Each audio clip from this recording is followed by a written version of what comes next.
Your world, your challenges, your faith. When faith within engages the world without, there's power. It's living life from the inside out. How can you know if your church is really welcoming to special needs families? I'm Martha Manikas Foster, and today on Family Life's Inside Out, we'll talk about this with my guest Sandra Peoples, who last visited with us in 2016. Sandra is an author and seminary-trained inclusion coordinator for her church. She has the practical connection to the topic as both a special needs mother and sibling. Her recent Gospel Coalition article caught my eye. It's titled 4 Ways to be a Welcoming Church to Special Needs Families. Sandra is also the author of 3 books: Unexpected Blessings, The Joys and Possibilities of Life in a Special Needs Family; Held, Learning to Live in God's Grip; and Everyday Prayers for the Special Needs Mom, all of which were published since the last time we talked. Welcome back to Inside Out, Sandra. Thank you so much for having me again. Sandra, I've been thinking a lot about, the church emerging from the pandemic and how congregations have a chance to rethink how they relate to their communities, the communities around the churches. It seems like it would be such a great opportunity, and I'd like to talk about how that interfaces with special needs families. But before we talk about how the church can be welcoming to special needs families, I thought it would be good for you to start us off with this. What do you see as the characteristics of a church that feels inviting to special needs families? Well, that is a great place to start. Special needs families are so used to there being barriers to things that we want to do. There are barriers in the school system. There's barriers sometimes with the doctors that we see. And so the last place we want to face barriers is when we go to church. And so lots of us, if we're looking for a new church, the first place we look is on their website. Does it look like they welcome special needs families? Are there special needs families in the pictures that they have of their church? Is there any kind of special needs ministry listed under ministries, or even under children's ministry? That's where you'll find it most often. And so we're looking for those things that tell us even before we pull up on a Sunday morning that this church might be welcoming to us. And a lot of that has to do with the leadership. Are they open and are they leading the way in welcoming families like ours? And does that trickle down to all the ministries being welcome? So in your experience, and you have a vast experience as someone who consults and is really not just involved in your own church, how likely is it that a church is already doing well at embracing special needs families? Well, I think that's interesting. In fact, Lifeway Research did a study on this right before the COVID pandemic, and what they found was that nearly every pastor, 99%, and almost every churchgoer, 97%, says that someone with a disability would feel welcomed and included at their church.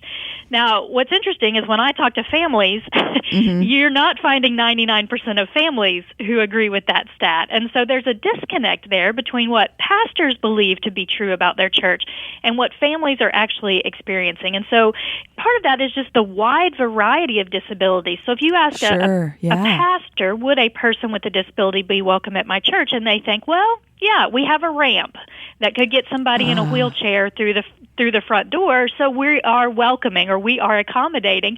Well, that fits one part of the population of special needs families, but that doesn't fit my family, with a sister with Down syndrome and a son with autism. And so part of what we do is just kind of open the eyes of pastors and even other churchgoers to the wide variety of needs. And it may feel intimidating to them at first to think, I have to plan for every possible person who could walk in the door. But I like to say, no, you're just called to love the ones that do walk through the door. You don't have to prepare for every possibility that could. And so a lot of that just comes from a willing heart and a listening ear to learn from these families what they need to feel welcome at their church. So what do you think prevents congregations from seeing and filling the need? Well, I think they're just intimidated by all of the possibilities. I think, we're all scared of what we don't know, what we don't have experiences with. And so, the most welcoming and inclusive churches, you often talk to the pastor and he has a family member with a disability, or he has a cousin or a connection or somebody on the church leadership has a family member with a disability, and so that opens doors. I like to say every church that welcomes us gets better at welcoming the next family that comes. And Sure. special needs families, sometimes we have to lead the way, and we have to have talks with the pastor or the leadership of the church and say, hey, we'd love for you to get to know our family better. I know it feels intimidating. My husband is a pastor, and so I know what it feels like during his normal week of all the demands on the time and the money and the space. And they think, well, where are we going to put these kids, and who's going to teach them, and what are we going to do when the children become teenagers and the teenagers become adults? And it just feels so overwhelming. But man, we have just seen God faithful time and time again to raise up volunteers in churches and to provide space and even money to meet the needs. And we have always been in small to medium-sized churches, and I think a lot of times we leave special needs ministry to the big guys. But that prevents so many families from being able to access church because they may not want to go to a big church, or they may not live close enough to a big church to be able to go. So, small and medium-sized churches, I think that's a new opportunity for us to say, we can do this. It doesn't mean we have to have all the bells and whistles or everything that the big guys have, but what special needs families are looking for is just to know that their children are loved and that they're safe, and every church can do that. I know from personal experience that it wasn't until I was accompanying somebody who is a quadriplegic that I even noticed just how difficult it is to go over a curb if there isn't a curb cut. Or just the height of a sink in a hotel room, or the width of a doorway in a hotel room to the bathroom. I didn't even notice those things until I had a friend who needed those things, and I became hyper aware and have been ever since in my life. So yes, some of it is not seeing because we don't have the experience, but if we ask the questions of people who have the experience, then we can have eyes to see. I'm hearing you say, Yes, exactly. Well, in addition to having eyes to see, Sandra, how might churches incorporate a sensitivity to special needs families in their new normal as they open up? Or perhaps some churches didn't go virtual at all during the pandemic, but it just seems like this great opportunity right now as many churches are opening up to say, what are our priorities and how might we do things differently or better than we've done before? What practical steps can a church take to welcome and serve special needs families?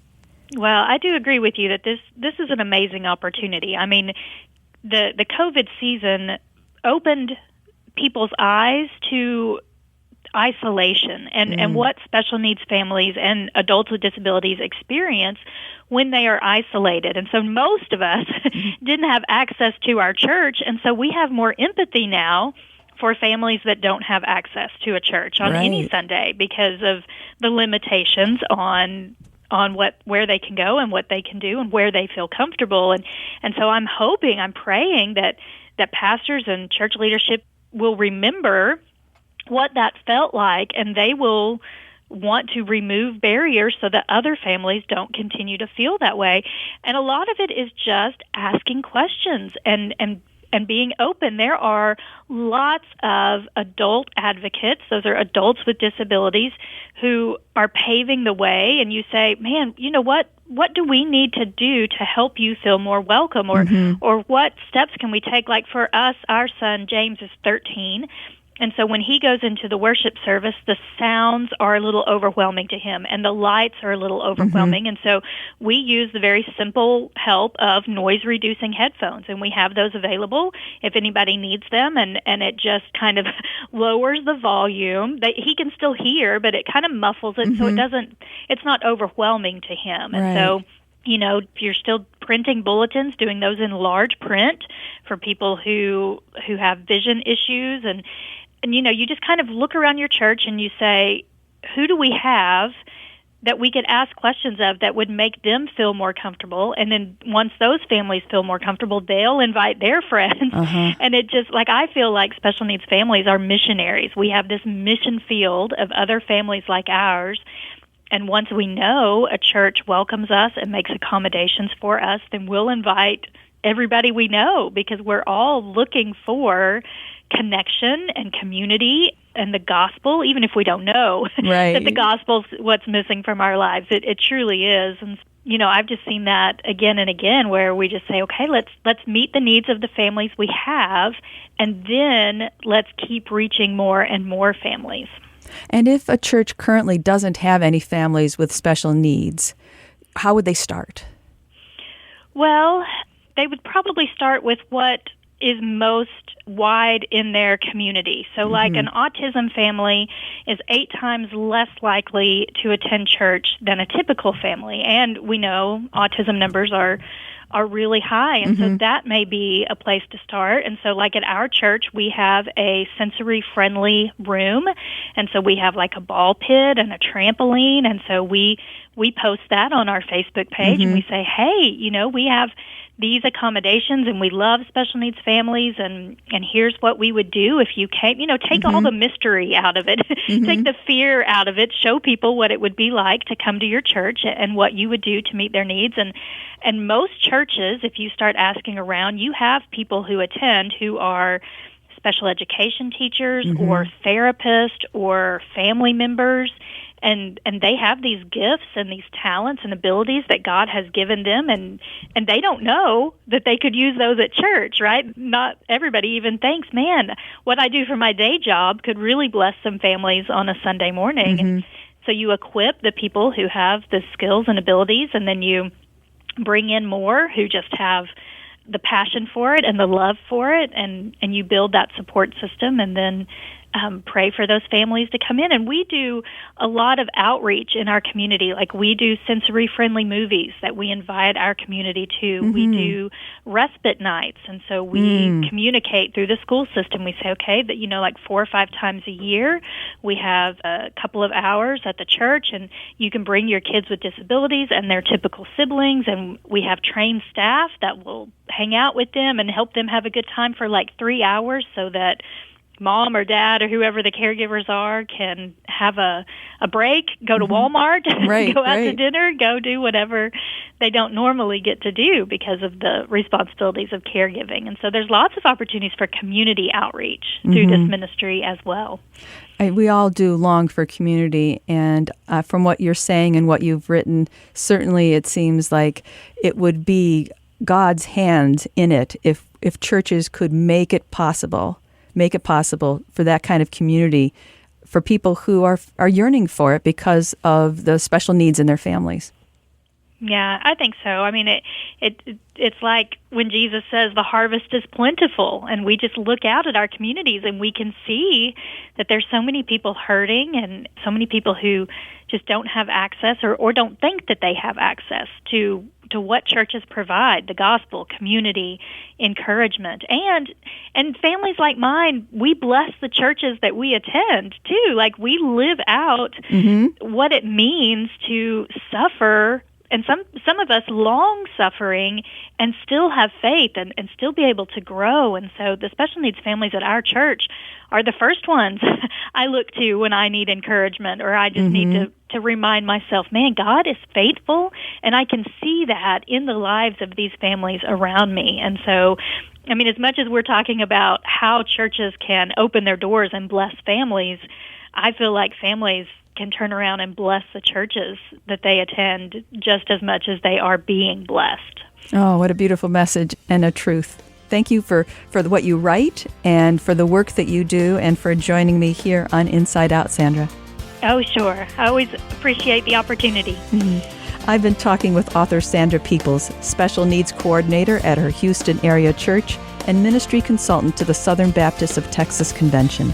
You can learn more about Sandra Peoples and her books at sandrapeoples.com. I'm Martha Manikas Foster with Inside Out on Family Life.